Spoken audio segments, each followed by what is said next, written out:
Shavua Tov, les amis, Mazal Tov, Léona Bizachor le Tov, Bezrat Hashem, que ce soit une semaine de Nissim et de Niflaot, la fin des guerres, la libération des otages. Et Bezrat Hashem, on fait le shiur pour Fouach Shlema de tous les blessés, de tous les malades, pour la délivrance de Rachamim, Bezrat Hashem, pour la tzlacha de la vie Avraham, les Valérie et Mouna.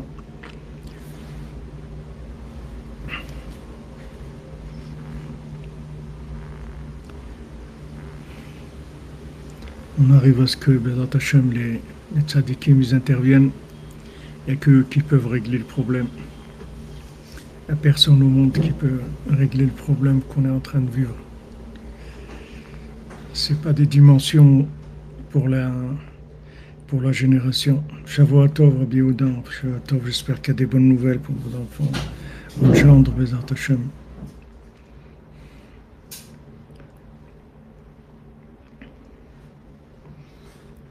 Voilà, on avance dans la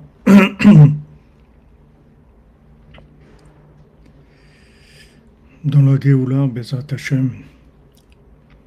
Il y en a qui sont sur le front et qui se battent et nous on doit donner des forces pour qu'ils soient matzliach, pour qu'ils réussissent, qu'on mette fin, qu'on éradique complètement tout le terrorisme du monde. Il faut que la terreur disparaisse, il faut que le monde retrouve la joie et la tranquillité. Bezrat Hashem.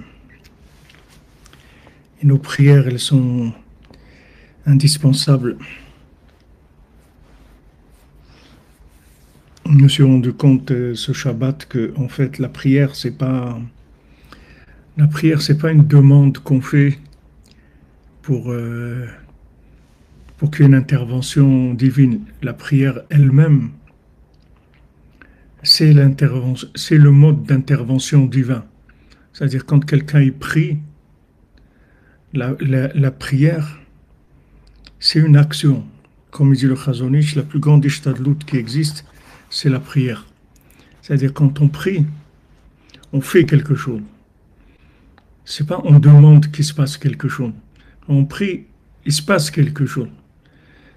Seulement, ça dépend du degré d'émouna, de combien on a de la émouna dans la prière. Plus on a d'émouna, et plus la prière, elle est immédiate. Comme on dit, tzadik gozer, ve Hachem il est mekayem. Quand le tzadik il dit quelque chose, alors Hachem il le fait immédiatement. Pourquoi? Parce que le degré de émouna, de foi, le degré de sainteté du tzaddik, elle fait que sa parole, elle devient créatrice immédiatement. Donc la prière, c'est la façon de concrétiser le vouloir. C'est-à-dire quand on veut quelque chose et qu'on prie pour cette chose-là, alors si on a la foi, alors la prière, elle va créer la chose. Elle va permettre à la chose de se réaliser. Donc, comme il a dit Rabbi Nathan, là où il y a quelque chose qui manque, c'est soit il n'y a pas eu de prière, soit il n'y en a pas eu assez.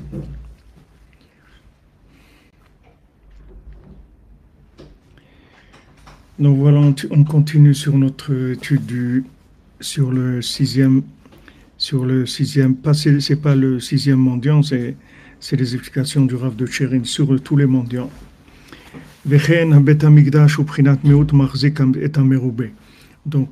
ici le Rav de Tcherin nous a parlé du principe d'un petit peu qui contient beaucoup et que le temple c'est ce principe-là d'un petit peu qui contient beaucoup. Chodesh Tov, Chodesh Tov. Comme c'est écrit qu'au temple, les gens ils se tenaient debout. Quand ils se tenaient debout, ils étaient serrés, et quand ils se prosternaient, ils étaient à l'aise. C'est-à-dire ils avaient de l'espace.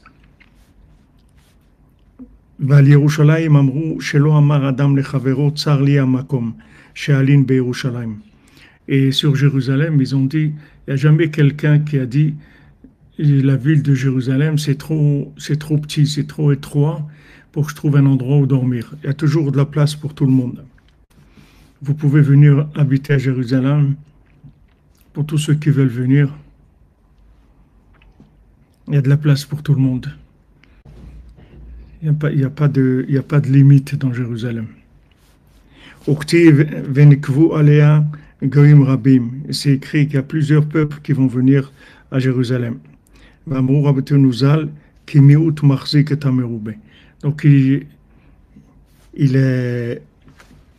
nos sages, ils ont dit, eux-mêmes, ils ont employé cette expression-là, que Rabbeinu rapporte dans les sept mendiants, un petit peu qui contient beaucoup. Valklal Eretz Israël Mourazal, maintenant sur Eretz Israël, en général, nos sages, ils ont dit dans le Talmud, dans Ktubot, Lama Eretz Israël Imshela Litzvi, pourquoi la terre d'Israël, elle a été comparée à une gazelle. Tzvi, c'est une gazelle ou un... Ouais, en français, ce sera du gazelle.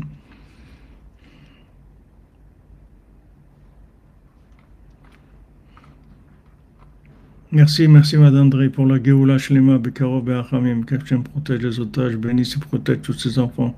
Chodesh Tov, Shem vous bénisse, Bracha ve'atzlacha. Merci pour le Kiddush et pour le Shabbat.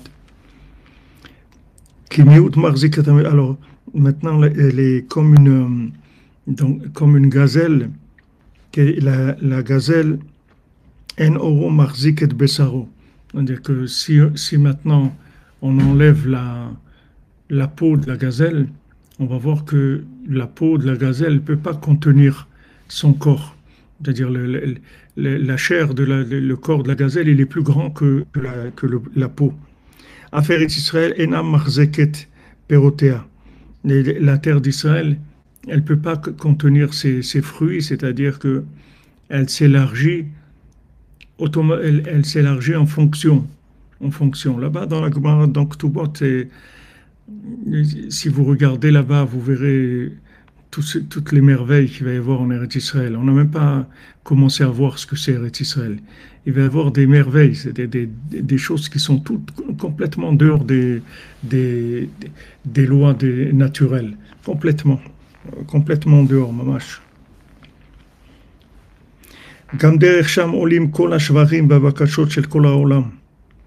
Et aussi, c'est par Jérusalem que montent toutes les prières et toutes les louanges à Dieu qu'il y a dans le monde.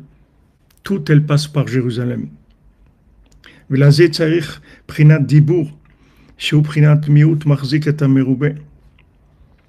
pour ça, il faut une parole qui contient beaucoup, pour que toutes les prières, toutes les louanges du monde, elles passent par Jérusalem. Il faut qu'il y ait une parole qui contienne beaucoup.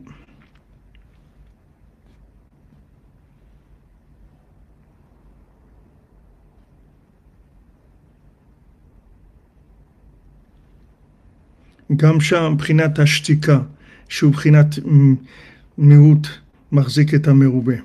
En Eretz Israël aussi, il y a le silence. Le silence, c'est un petit peu qui contient beaucoup. Chez Brinat, Vayahas, Kalev et Am El Moshe, qui ratza le amshich aleem Brinat ashtika. Comme on voit que Kalev, il a fait taire le peuple par rapport à Moshe Rabbeinu, parce qu'il voulait attirer sur le peuple le silence.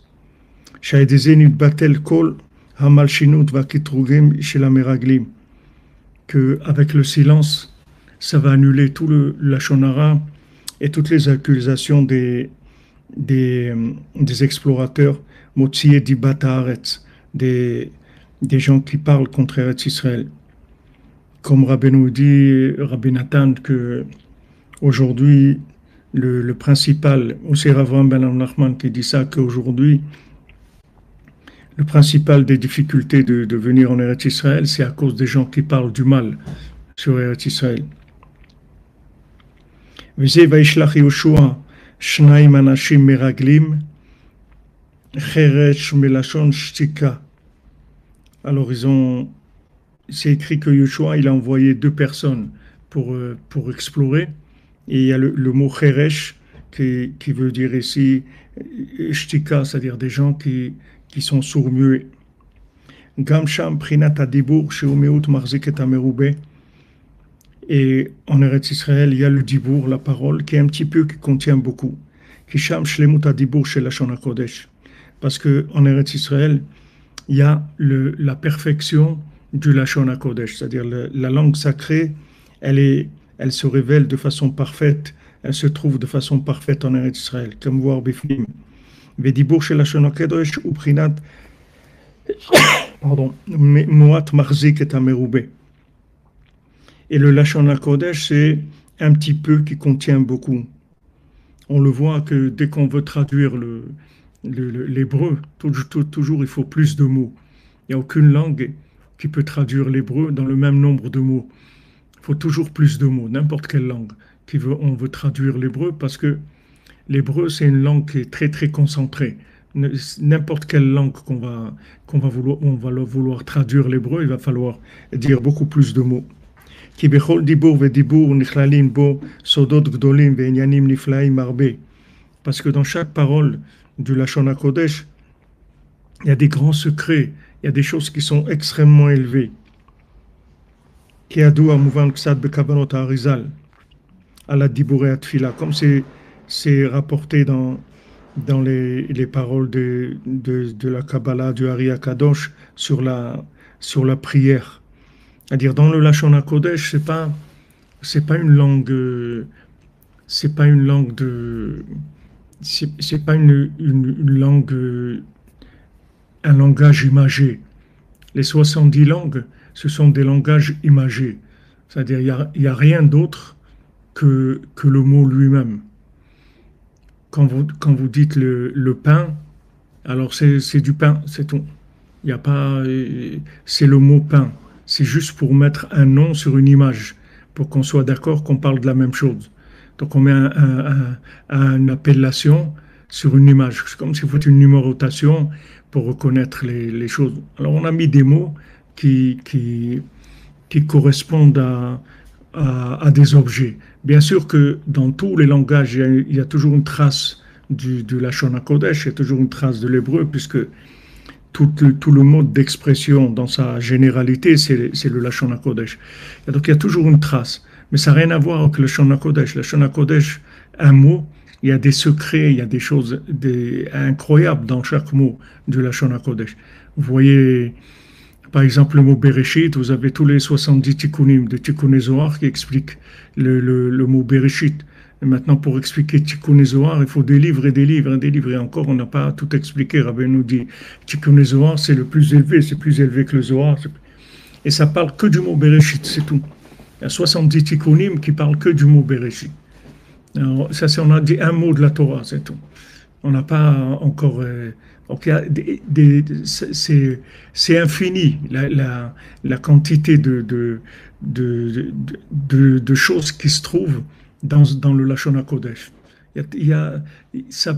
Si on savait, Rabbi nous dit, assembler les mots de la Torah comme il faut, alors on verrait tout, on comprendrait tout ce qui se passe, on verrait tout, le futur, on verrait tout il faut juste mettre les choses dans l'ordre.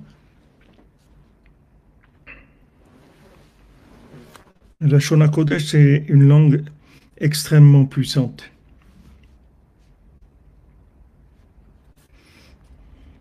Veikar shlemut atfila ou beret Israël. Et la prière, elle est parfaite principalement en Eretz Israël. Comme Rabbi nous dit, la prière, les miracles et Eretz Israël, c'est une seule chose. C'est une terre de prière et de miracles. Gam sham prinat ashtika shei meut marzik et amerube. Et en Eretz Israël, c'est le silence qui est un petit peu, qui contient beaucoup. Kisham shlemut ha-chokhma kanal, comme vous voir bifnim. Parce que en Eretz Israël, il y a aussi le plus grand niveau de sagesse. Gam sham prinat ashtika shei meut marzik amerube. Kisham shlemut ha-chokhma, comme voir bifnim. Seig la chokhma shtika. On voit que là où il y a la sagesse la plus grande, elle est associée avec le silence. La plus grande sagesse, elle amène au silence. Elle n'amène pas à beaucoup de paroles.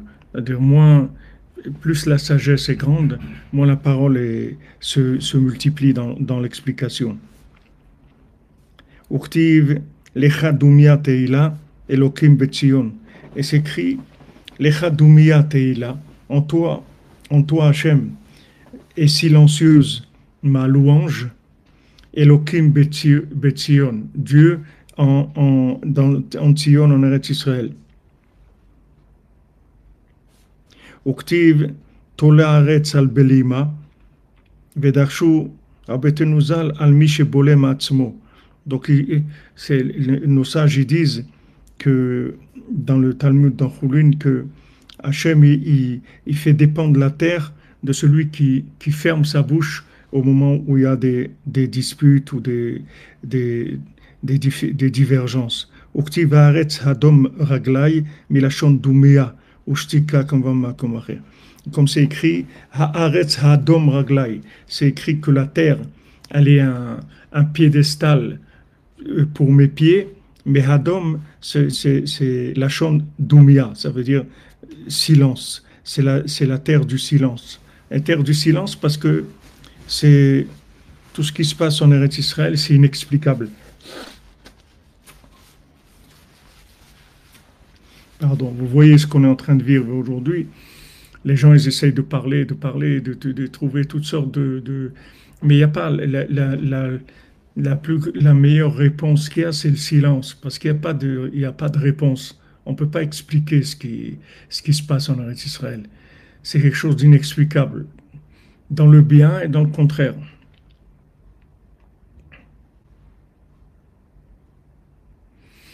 Oui, c'est la terre de l'abnégation, tout à fait.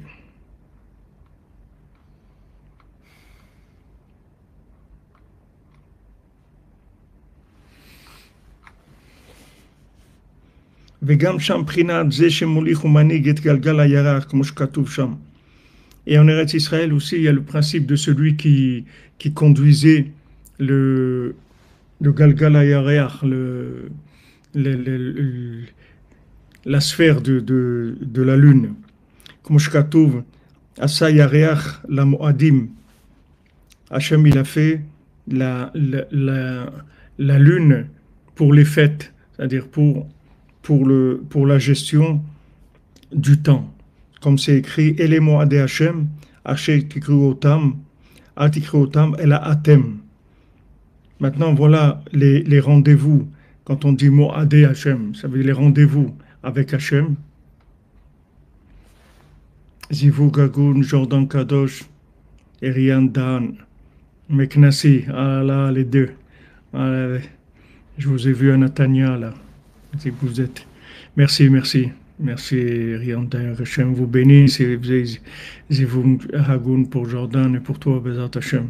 Très rapidement, Vesoudra Beno.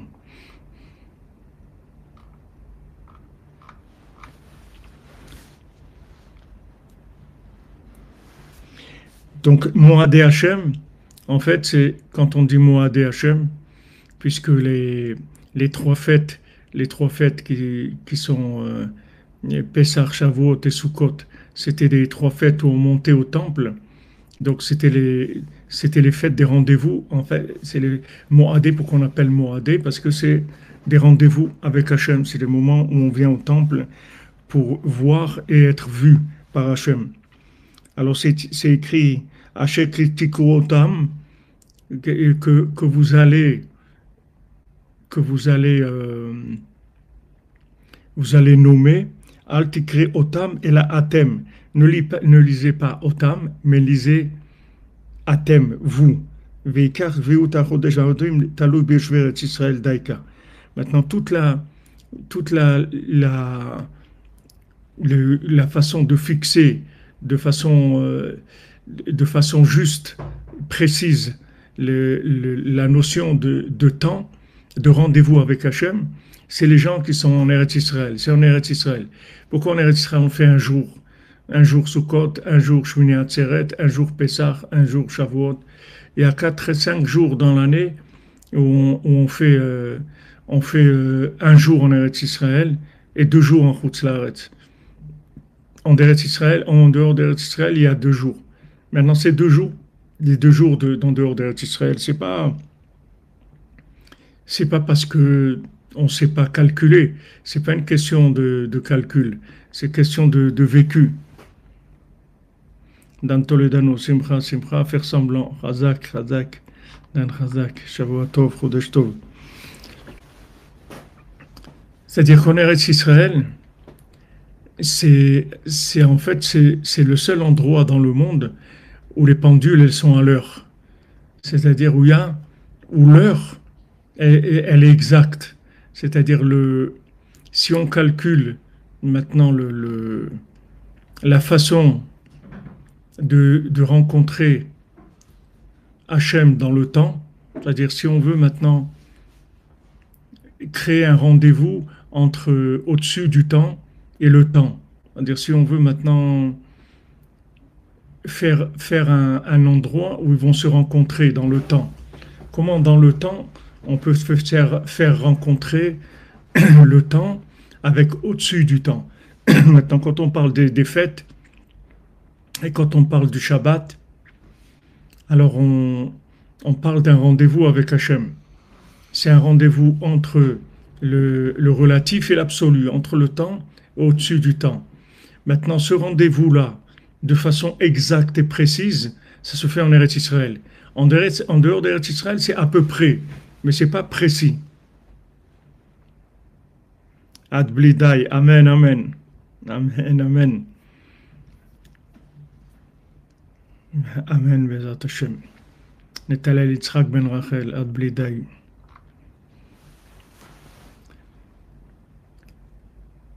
Donc, c'est, si vous voulez, vous prenez un outil de précision qui sait calculer exactement le rapport entre deux choses. C'est-à-dire ici, on a ce monde qui est en rapport avec l'autre monde. Maintenant, l'endroit précis où on arrive à capter l'infini dans le temps de façon précise, c'est en Eretz Israël. C'est-à-dire que quand on parle de Shabbat, on voit qu'en Eretz Israël, la terre elle-même, elle garde Shabbat. La terre elle-même, elle va faire une année de jachère, une année où on va laisser reposer la terre. Elle fait Shabbat, la terre elle-même. C'est-à-dire, c'est pas une terre qui tourne avec le système d'exploitation et sans limite, etc.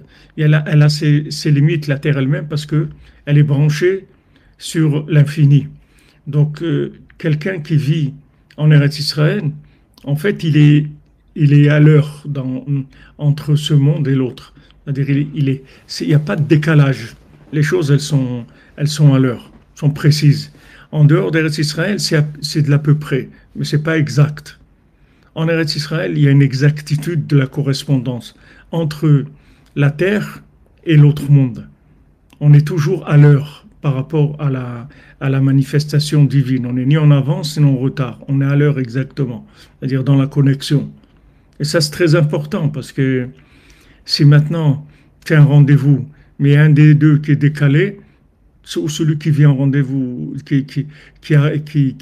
un des deux qui est décalé, ou tous les deux, alors il y a un problème il va y avoir un problème d'interprétation, ça va entraîner des conséquences. En Eretz Israël, le rendez-vous, il est toujours précis.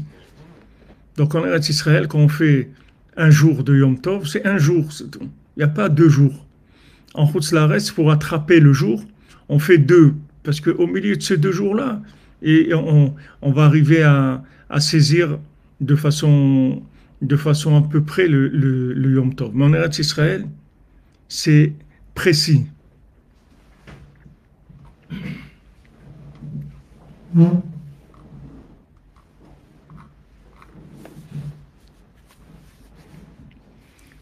Donc ça c'est le principe de la lune. C'est-à-dire la lune, en Eretz Israël, c'est là où elle est le plus proche de son exactitude de représenter la lumière du soleil. Vaim beikutim moran kama siman samech alev ma'amar chader bishimon וכיבוש ראשון של ישראל יריחו שנקראת גם על שם הירח. Et il rapporte quelque chose d'extraordinaire. Il dit, c'est pour ça que quand Yahushua il est rentré en Eretz Israël, ils ont fait rentrer pour la première fois le peuple en Eretz Israël. Ils sont rentrés par Yericho. Yericho, c'est Yareach. Le mot Yericho, c'est le mot Yareach, c'est la lune.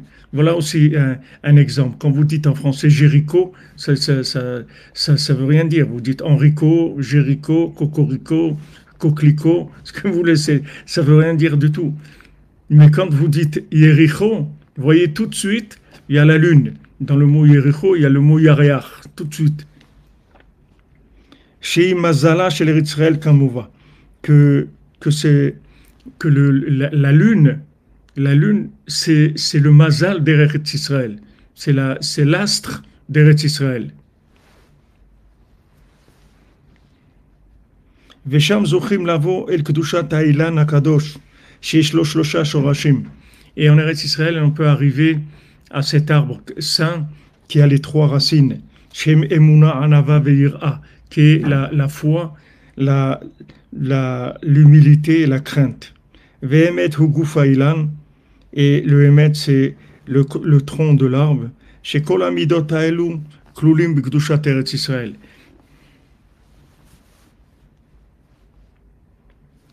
Que toutes ces midotes-là, c'est-à-dire tous ces comportements-là, tous ces traits de caractère, ils se trouvent en Eretz Israël. Vesham zochim la'alot miprinat makom leprinat lemala mina makom legamre. Parce que en Eretz Israël, on a le mérite de monter de l'endroit au-dessus de l'endroit, du lieu au-dessus du lieu complètement. Kider sham olim kol haneshamot le Gan Eden. Parce que d'Eretz Israël montent toutes les âmes vers le paradis, la Tarton, le Gan Eden inférieur, ou Misham le Gan Eden Aelion, et après du paradis inférieur au paradis supérieur. Vechen od lemala, voir Bezoar Kadosh, et après encore plus haut. Comme Rabbeinu dit dans Chayei Moharan, il y a une synagogue à Jérusalem que dès que quelqu'un il est décédé, son âme, elle vient tout de suite dans cette synagogue-là, et ça commence le premier jugement, pour voir première orientation de premier ordre. Alors là-bas, Rabbeinu, il parle du tzaddik, comment celui qui a eu le mérite d'être proche du tzaddik, d'avoir un rapport avec le tzaddik, que ce soit qu'il ait fait ses conseils, qu'il soit attaché à lui, qu'il soit venu à Ouman, qu'il fait Tikkun HaKlali, ou qu'il fait de la diffusion. Alors le tzaddik, c'est là, il commence la prise en charge, tout de suite, là. Pas après, tout de suite, dès que l'âme, elle arrive dans cette synagogue à Jérusalem, et qu'il y a un premier tribunal qui fait une première orientation, le tzaddik, il intervient tout de suite chez ses proches pour les défendre et les orienter tout de suite vers des endroits qui leur correspondent. Shavua Tov, Mazal Tov, Eliyahu Navi, Zachor Letov, Chodesh Tov Mevorach pour nos soldats au front, tout en Israël. Protection d'Hachem, protège des enfants, Bessout Rabbeinu. Amen, amen, Madame Kalfon, Shavua Tov, que des bonnes nouvelles, Bezat Hachem. Et au début de la deuxième année ou la troisième année où Rabbi Nathan il s'est rapproché de Rabbeinu, il y avait un élève de Rabbeinu qui était malade, qui était très malade. Je ne sais pas si ça s'appelait Rabbi Yeshua, je ne me rappelle pas le nom exactement.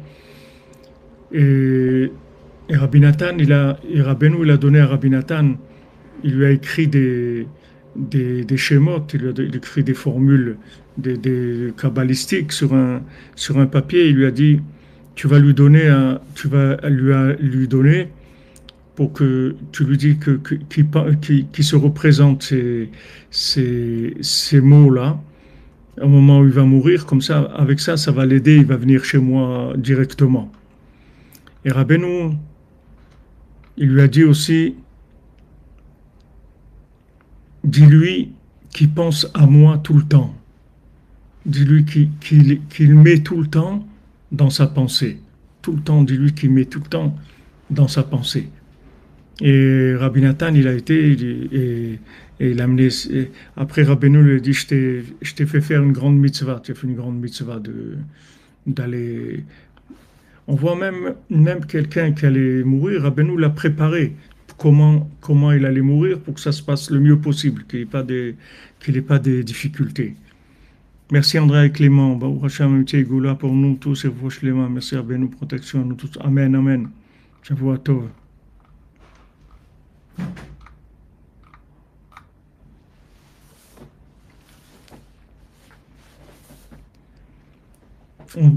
Les gens, tout le problème qu'on a, c'est qu'on n'est pas conscient du koach que Rabbi Nachman il a. On n'arrive pas à imaginer. On n'arrive pas à imaginer le koach qu'il a. C'est tout ce qu'on est en train de vivre, tout ce qu'il y a de mal dans le monde, toute la souffrance, tout, c'est parce qu'on ne sait pas combien Rabbi Nachman il est grand. On n'a pas, on sait pas, on sait pas. Les gens ils croient Rabbi Nachman c'est un tzaddik et ils savent pas, on ne sait pas combien Rabbi Nachman c'est un pélé, c'est quelque chose, c'est quelqu'un qu'on ne peut pas imaginer qui il est. Si on pouvait imaginer un peu plus que ce qu'on imagine, le monde il aurait été délivré déjà. C'est ça qu'il faut chercher. C'est ça qu'il faut chercher, qu'il faut demander.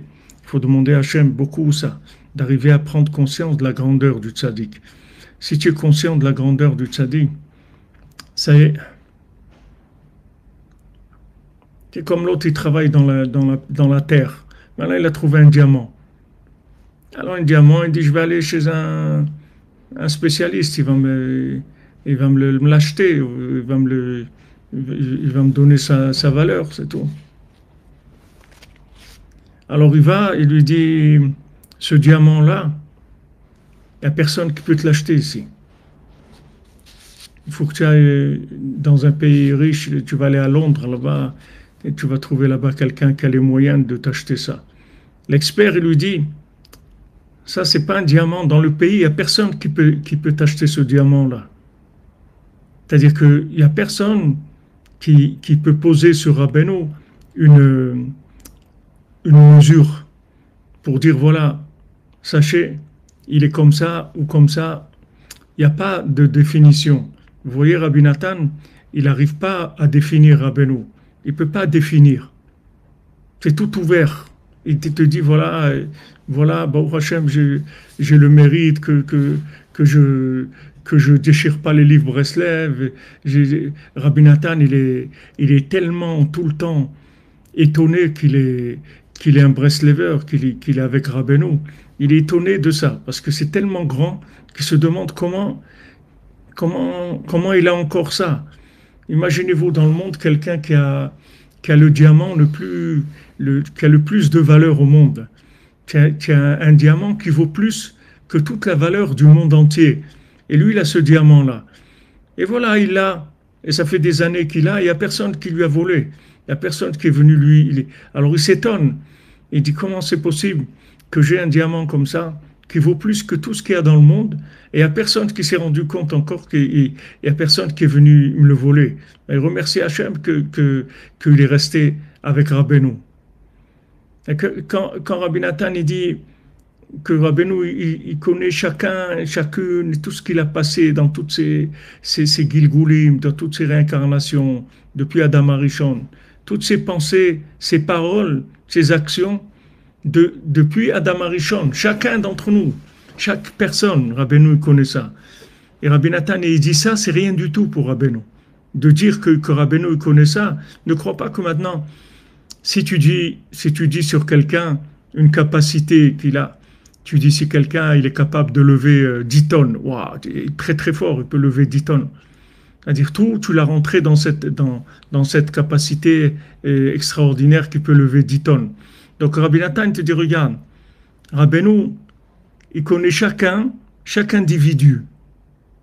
Il connaît son histoire, chaque parole, chaque pensée, chaque parole, chaque action, depuis le premier homme jusqu'à maintenant. Et ça, il te rajoute, c'est rien du tout pour Rabbeinu.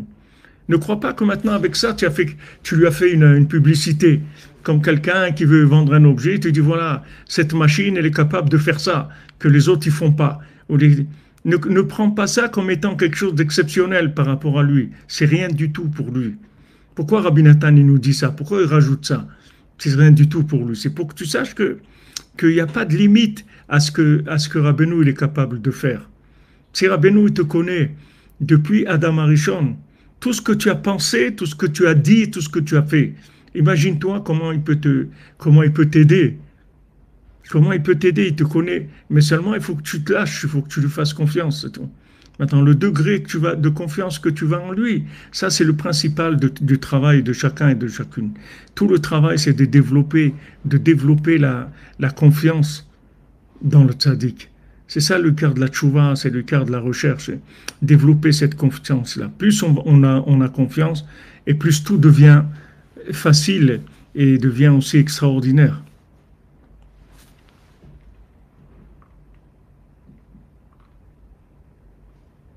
Voilà, il y a un tzaddik dans le monde, comme vous dites.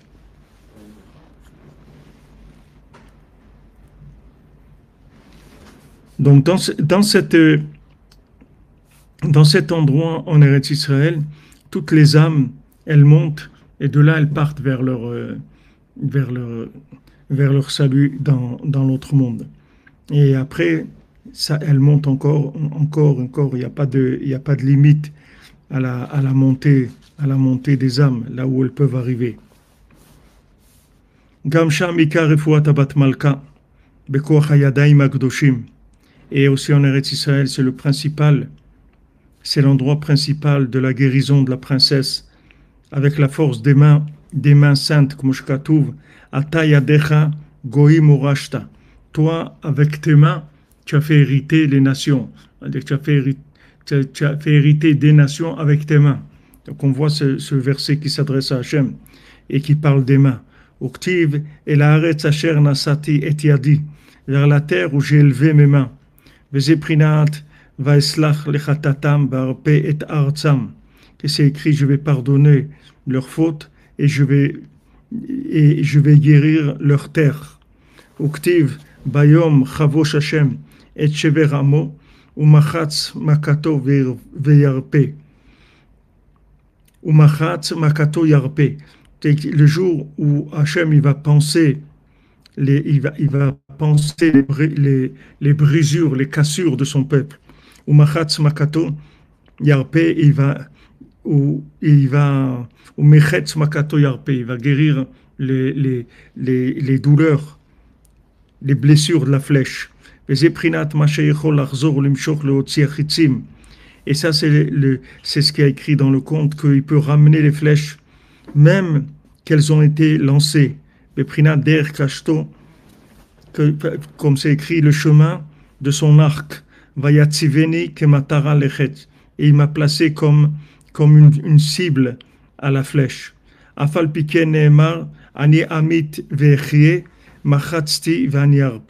Comme c'est écrit, Hachem il dit, moi je tue et je fais vivre. Machatzti vani arpe. J'ai envoyé une flèche et je vais guérir. Et je vais soigner. Vegam yesh lomar ki asara mamin sha'ayta Israël trila be'edem. Et on peut dire aussi que les 10 nations, les 10 peuples qui étaient d'abord sur la terre d'Israël,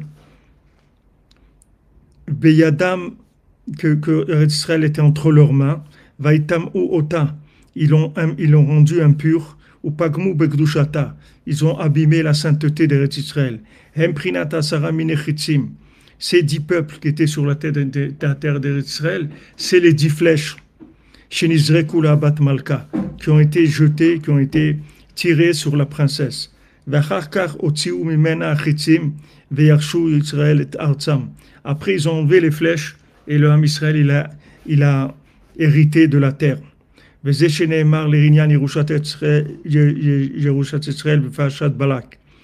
ce qui est écrit au sujet de l'héritage d'Eretz Israël dans la parashat Balak. Yochal goyim tsarav vechitzav yimchatz vetergem onkelos ve'arotehon yechasnun. Gam sham. Alors ici, il parle de récupérer la terre d'Israël des peuples. Vegam sham ikar shlemut tzedaka. En Eretz Israël aussi, c'est la tzedaka la plus élevée, comme Shkatouv, ou tzedaka bekarmel teshev. et c'est écrit que la tzedaka, elle va s'installer à Carmel. Kamouva Bifnim. Ou Eretz Israël Nehemar Kihu Al Yamim Yesada.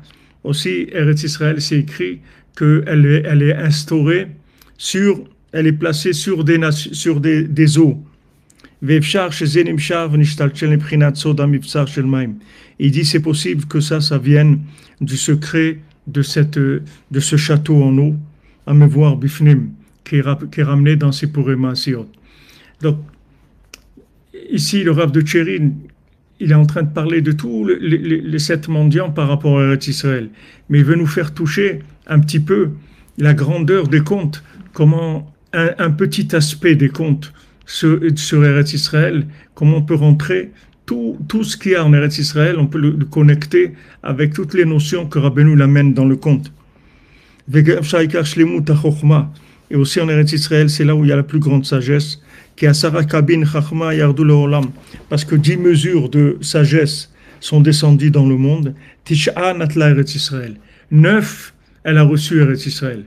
Elle a reçu 9 mesures de sagesse et d'intelligence par rapport au reste du monde. Et c'est là aussi où on donne principalement la smicha, c'est-à-dire on donne l'approbation, on donne les diplômes, si on veut, des chachamim, les sages, où on leur donne leur capacité d'être ce qu'ils sont. Ils deviennent reconnus principalement en Eretz Israël. Et aussi en Eretz Israël, il y a les 10 mélodies. Valken Sham Ikar Refuat Bat Malka. Donc c'est pour ça qu'en Eretz Israël, c'est là où précisément on va guérir la princesse.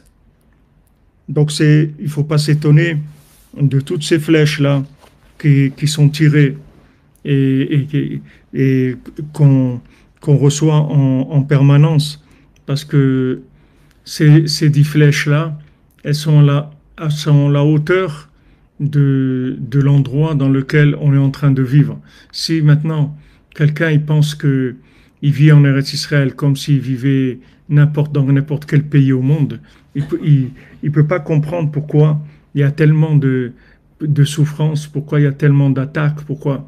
Parce que le roi, il a attaqué la princesse quand il a vu que la princesse, elle veut se séparer de lui, c'est-à-dire elle veut commencer à vivre en dehors de ce roi, de l'emprise de ce roi. C'est-à-dire dès que maintenant le Ham Israël il veut retourner sur sa terre, il veut rétablir le contact avec Hachem, la dépendance avec Hachem.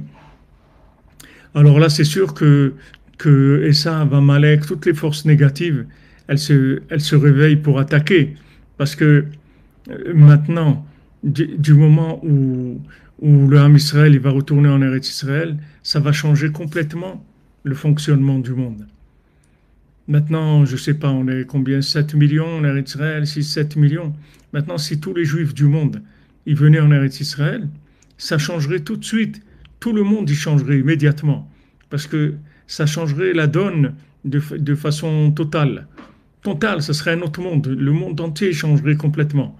C'est pour ça que le roi, il l'attaque. Parce que tant qu'elle était mariée avec le roi, ça va, elle se trouve sous l'emprise du roi. Ça va, même si elle a elle a quelque chose de spécial, cette princesse-là. Mais du moment où elle est sous l'emprise du roi, il n'y a pas de problème. Mais maintenant qu'elle a décidé de tuer le roi, comme il arrivait qu'elle allait le tuer, qu'est-ce que ça veut dire qu'elle va le tuer? C'est pas qu'elle va le tuer physiquement, elle va pas venir le tuer. Elle va juste venir en Eretz Israël, c'est tout. Si elle vient en Eretz Israël, elle retourne à la maison, elle va être alimentée directement par la source. Elle va avoir un rapport directement avec Hachem, comme on a vu. Il n'y a plus d'à peu près. C'est le contact, il est direct. Il est direct, il est immédiat et il est en permanence. C'est-à-dire c'est le live avec Hachem tout le temps. Donc il n'y a plus de dépendance par rapport au monde. Il n'y a plus de dépendance par rapport à ce roi-là. Il n'y a plus la dépendance de Amalek, de Esav, rien. C'est celui qui en est en Israël, il dépend que d'Hachem, c'est tout. Il ne dépend de personne d'autre. Donc dès que le roi il voit ça, ça va attaquer encore plus. Les gens ils croient que après la Shoah, ça y est, l'âme Israël il est revenu en Eretz Israël et que ça y est, on va nous laisser tranquilles. Et ils n'ont pas compris que c'est le contraire. C'est le contraire. Maintenant que tu retournes en Eretz Israël, tu seras pas tranquille du tout tant que le Mashiach ne vient pas. Parce que tu retournes dans l'endroit de ta connexion. Maintenant, il n'y a plus personne qui va t'exploiter. Et toutes les difficultés qu'on passe maintenant, c'est le prix qui paye parce que il n'y a pas d'émouna. Il n'y a pas la émouna qu'on est rentré à la maison et c'est Dieu qui s'occupe de nous. Si on rentre à la maison, on sait que Dieu il s'occupe de nous, ça y est, il y a plus tous ces problèmes-là. Mais comme les gens, malheureusement, on n'a pas eu encore un pouvoir messianique, c'est qu'il y ait un roi qui est nommé par Dieu sur Eretz Israël, on n'a pas ça. Alors les dirigeants, ils ont une attitude comme s'ils dirigeaient un autre pays dans le monde. Mais ici, on ne peut pas diriger comme un autre pays, parce que ce n'est pas du tout la même chose. Les gens qui sont là, ce n'est pas la même chose, et la terre, ce n'est pas la même chose. Donc il y a une autre attitude à avoir complètement.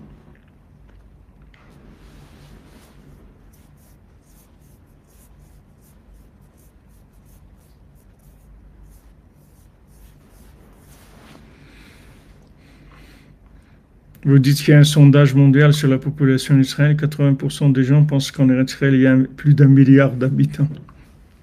C'est vrai, il y a plus qu'un milliard.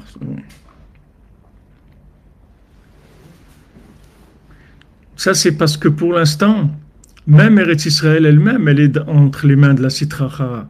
Les gens qui dirigent, c'est pas des gens qui ont confiance en eux, dans ce qu'ils doivent faire. C'est-à-dire, ils sont en train de gérer comme s'ils géraient n'importe quel pays au monde. Alors que c'est un pays, tu peux pas le gérer comme un autre pays.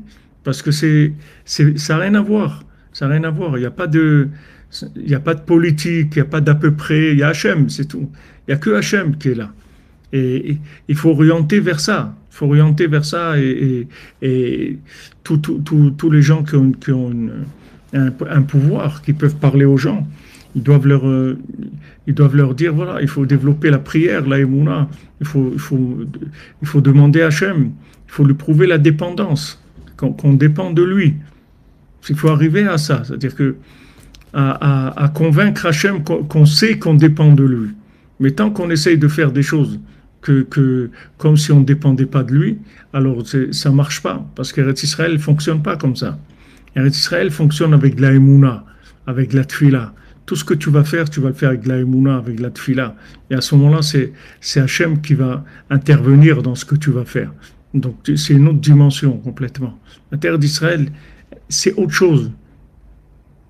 Donc les gens, il ne faut pas s'imaginer que c'est une terre où on vient être tranquille.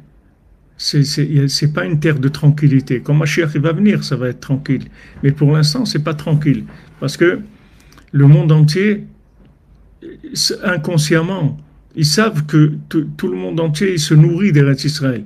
Comme toutes les prières, elles montent d'Eretz Israël. Tout ce qu'il y a dans le monde, ça passe par Eretz Israël et après c'est redistribué dans le monde.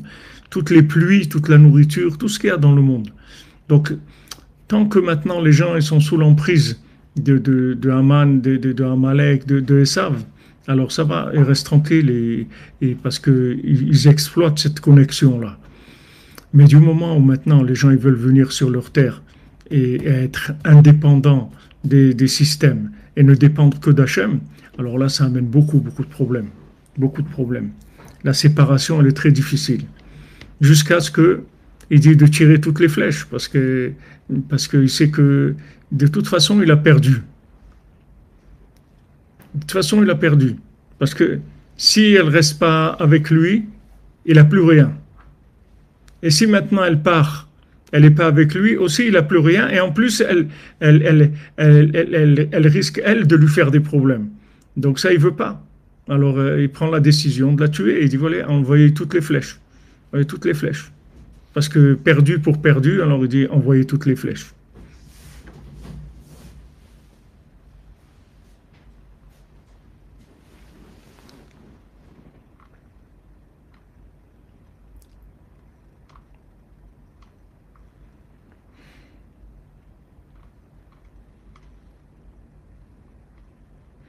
Ouais, comme tu dis Jacob Pérez, il n'y a pas de roi sans peuple.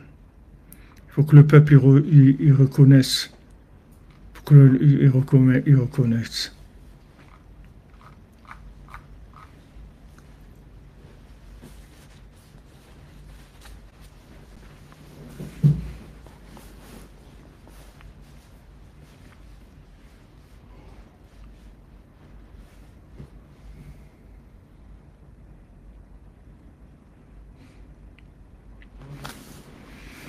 Alors là, on a fini les explications et les allusions du Rav de Tchérin par rapport par rapport au conte, aux sept mendiants. Et on va, des Hashem, continuer. Il y a encore pas mal d'allusions qui sont ramenées par Avram Ben Nachman. Et après, on verra les Sichot Aran, etc. Alors, Avram Ben Nachman, il dit comme ça dans Corvéo, dans Emed Ve'emuna, dans passage 14, Odamarti Leatia Lifnei Amérienne, pardon.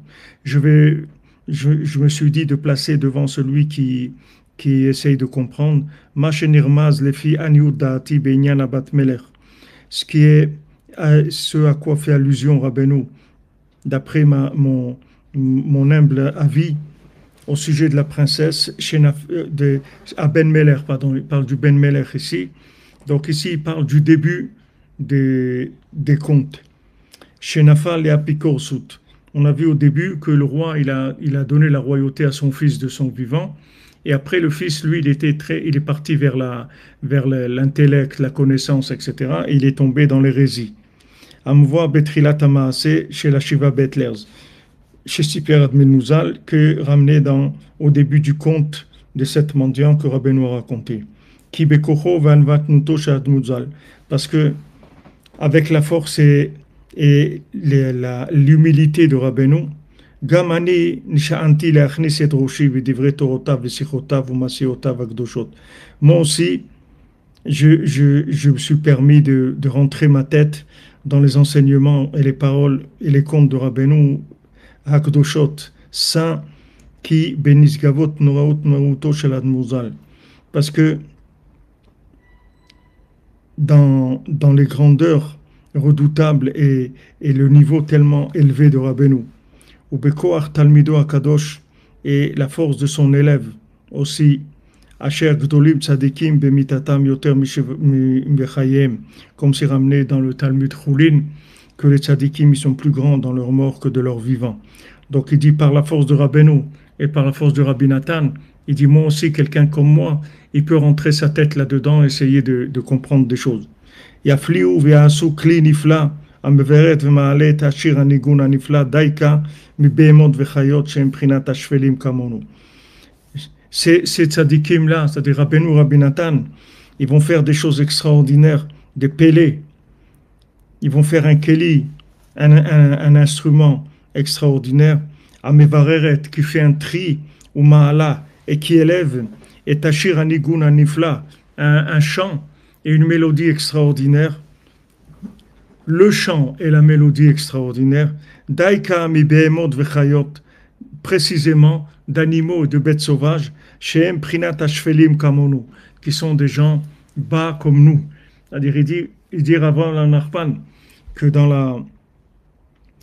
la grandeur de Rabbeinu, c'est pas uniquement que Rabbeinu il a révélé des choses qui sont très élevées. Il y a des gens, ils ont révélé des choses élevées dans le monde. Rabbeinu, il a révélé des enseignements les plus élevés qui est dans le monde. Mais la grandeur de Rabbeinu et de Rabbi Nathan, c'est de nous donner à nous l'accès à ça. Ça, tu vas pas trouver beaucoup de gens qui vont te donner la formule du coffre pour rentrer. Ça fait partie de la grandeur de Rabbeinu. C'est là où tu vois que Rabbeinu, il est venu que pour réparer le monde. Il a dit, je suis venu que pour vous, c'est tout. Moi, j'ai rien à faire ici. Il est venu que pour nous. Donc, d'un côté, il révèle des choses qui sont très élevées, mais d'un autre côté, il travaille sans relâche pour nous donner les accès, pour nous rendre aptes à avoir accès à ces choses-là. Alors, avant Ben Rahman, il te dit, regarde, quelqu'un comme moi, et lui, c'était quelqu'un de très grand. Il dit, regarde, même quelqu'un comme moi, tu vois, j'arrive à rentrer ma tête et à comprendre des choses. Ça, c'est la grandeur. Ça fait partie de la grandeur du tzaddik. Les gens croient que les tzaddikim, c'est des gens, bon, c'est des tzaddikim, ils ont amené des choses dans le monde. Maintenant, si tu veux, vas-y, voilà, débrouille-toi. Non, le tzaddik, il fait pas que ça. Il travaille sur les deux en même temps. Rabbeinu, il a dit, tout ce que je comprends, tout ce que j'ai amené dans le monde des compréhensions, des révélations extraordinaires, ça n'a un sens que si je rapproche quelqu'un avec ça. Sinon, ça n'a aucun sens. Si j'ai pas rapproché, ça sert à rien. C'est comme il a dit pour Rabbi Nathan. Si j'avais pas Rabbi Nathan, il ne serait rien resté de moi. Ça veut dire que maintenant, quel est, quel est l'enseignement qui peut avoir une importance s'il n'a pas servi? Quel médicament il peut y avoir une importance s'il n'a jamais soigné personne? À quoi il sert le médicament? Ok, c'est un beau médicament, très fort et tout, mais il n'a jamais soigné personne. De quoi on a besoin de ça?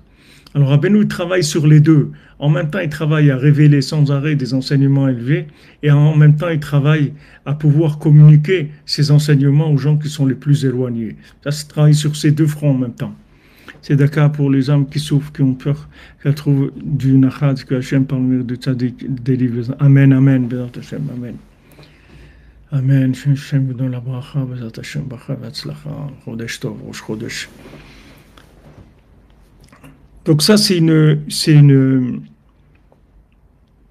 parole que Rabbi Nathan, que Rav Avraham ben Avraham a dit sur les 7 mendiants, sur le fils le fils du roi qui est tombé dans l'hérésie, et comment il va expliquer, c'est-à-dire il va donner des allusions par rapport à ça, mais il fait cette introduction en nous disant, regarde la grandeur du tzaddik, regarde la grandeur du tzaddik, la grandeur de sa miséricorde, regarde sa miséricorde, à lui et à Rabbi Nathan. Maintenant, il dit son Gdolim Bemitatam, plus que Bechayem. Pourquoi ils sont plus grands quand ils sont morts que quand ils sont vivants? Qu'est-ce qui va prouver leur grandeur après leur mort plus que leur vivant? C'est leur capacité à rapprocher des gens une fois qu'ils sont morts. Une fois que Rabbeinu, Rabbi Nathan, ils ont quitté ce monde, ils s'occupent des gens et ils ramènent des gens encore plus que quand ils étaient vivants. Parce que sinon, quoi ça sert de dire qu'ils sont plus grands? Quelqu'un, il a écrit un livre, un tzaddik, il a écrit un livre, voilà, il te l'a laissé, voilà, débrouille-toi, c'est tout. Qu'est-ce que ça veut dire que les tzaddikim, ils sont plus grands une fois qu'ils sont morts que quand ils étaient vivants? Ça veut dire qu'ils ont la capacité de rapprocher des gens, même une fois qu'ils sont morts. C'est ça leur grandeur, c'est là où il met la grandeur. Il dit, il y a fliou, il y a soukli nifla. Ils vont faire des kilim niflaim, des gens que les gens ils vont arriver au nigun d'Hachem, le nigun de la Torah, la mélodie de la Torah. Même des gens qui sont comme des animaux et des bêtes sauvages. C'est ça la grandeur des tzadikim. C'est pas dès qu'ils ont laissé des enseignements. C'est que tout ce qu'on dit qu'après leur mort, ils sont vivants, c'est leur capacité de rapprocher des gens, une fois qu'eux, ils sont morts, de continuer à travailler, de rapprocher des gens. C'est ça qui témoigne de leur grandeur. Et pas de croire qu'ils ont laissé des livres, et voilà, maintenant les gens, ils ont qu'à se débrouiller avec ces livres. Non, ces tzadikim-là, Rabbeinu, Rabbi Nathan, ils se battent en permanence pour faire descendre dans le monde des médicaments qui vont soigner les gens les plus éloignés qui existent. C'est ça leur travail. Ils travaillent en permanence sur ça. C'est ça qui fait leur grandeur. C'est ça qui fait leur côté éternel. Leur côté éternel, c'est la capacité de rapprocher tout le monde. C'est ça qui les rend dans l'éternité. C'est pas d'avoir fait quelque chose de grand à un moment. Comme Rabbeinu l'a dit, des tzadikim, ils ont fait des grandes choses, ils sont partis. Ils ont emmené leur grandeur avec eux. Il dit, moi, je vais faire quelque chose qui ne va pas s'arrêter. Ça va continuer tout le temps, ça ne va jamais s'arrêter. Parce qu'ils travaillent tout le temps pour nous rapprocher. C'est ça le travail du tzaddik. Voilà les amis, Chodesh Tov. On avance.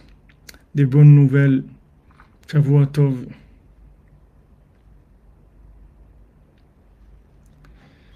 Quand on nous annonce des bonnes nouvelles, Bezat Hashem, des miracles, il faut donner à Hashem la possibilité de faire beaucoup, beaucoup de miracles, Bezat Hashem. Voilà, ils ont laissé une belle pharmacie, comme vous dites. Et ils alimentent aussi, ils livrent sans arrêt des nouveaux médicaments. Sans arrêt, sans arrêt. Ashrenu matofrelkenu, Bezat Hashem. On est avec tous les otages et tous les malades et tous les gens qui sont au front, qui sont en train de se battre pour que la vérité elle continue à exister dans le monde. Bezat Hashem. Que de bonnes nouvelles, portez-vous bien. On se retrouve Bezat Hashem cet après-midi vers 14 heures. Et voilà, dès que vous avez du temps, comme l'a dit la princesse, dès que tu as du temps, tu pries. Dès que tu as du temps, tu pries. Dès que tu peux, tu pries.